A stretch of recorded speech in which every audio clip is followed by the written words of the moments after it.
Inish on Seanad McCarthy. I had agreed to share my time, split my time with Senator Tom Clonan, so he might join me. He's not here in the House yet. In his absence, we'll agree it.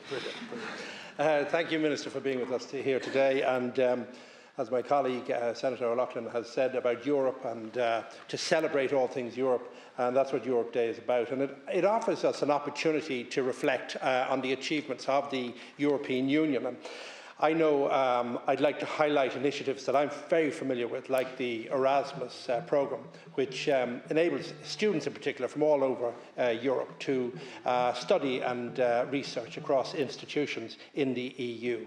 My own alma mater, Trinity College, in particular, has become a hugely popular destination for European students, and they participate really well in the Erasmus, and I'm pleased so many have chosen to study in Ireland. And not only that, the experience that they're going to gain from life in Ireland will surely stand to them, but also stand to our benefit as they return to their own countries with fond memories and impressions of Ireland.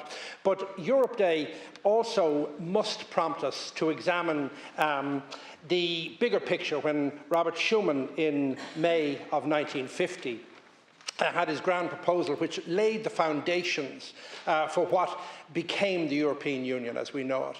He was outlining a vision of grand proportions, and it wasn't just about mere economics. It was about bringing the economies, interlinking the economies of Germany and France through the Coal and Steel Pact. And it created a situation that marked a break with the history of inter-European wars motivated by ultranationalism. So since then, Europe has evolved and expanded as both a geopolitical power and economic power. But the tragic return of war to the continent of Europe has increased demands for further European political integration.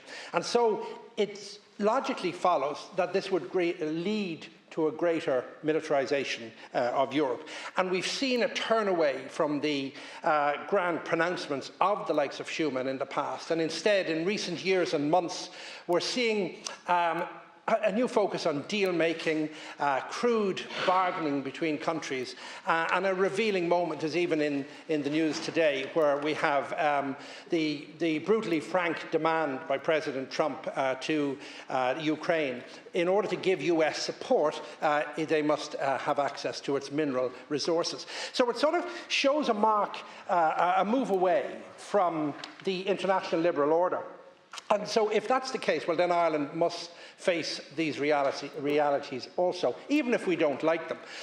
It will impact how we think about the European Union. It will impact how our role and our future in it. So I'm confident the Irish people will have a strong say and a large part in shaping the direction of the EU. However, the sovereignty of the states within the European Union will naturally enough be questioned, and I know the Minister has said it's not going to be an issue, but it certainly will be questioned in the light of inevitable further integration. So I want to stress the importance and continued relevance of national sovereignty as a principle. It certainly is not a concept that is alien to European values. As we mark Europe Day, as a country, we must be conscious of what is around the corner, and further EU integration will involve greater military alignment, but also coordination, and it's going to challenge our principles of neutrality and also sovereignty.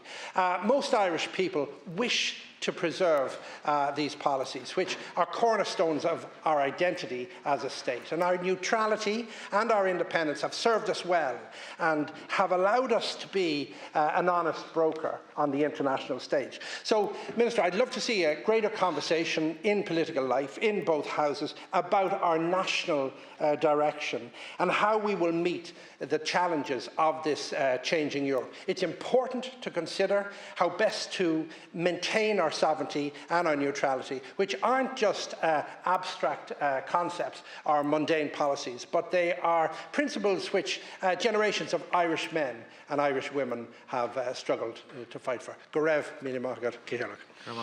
Seanad Inish on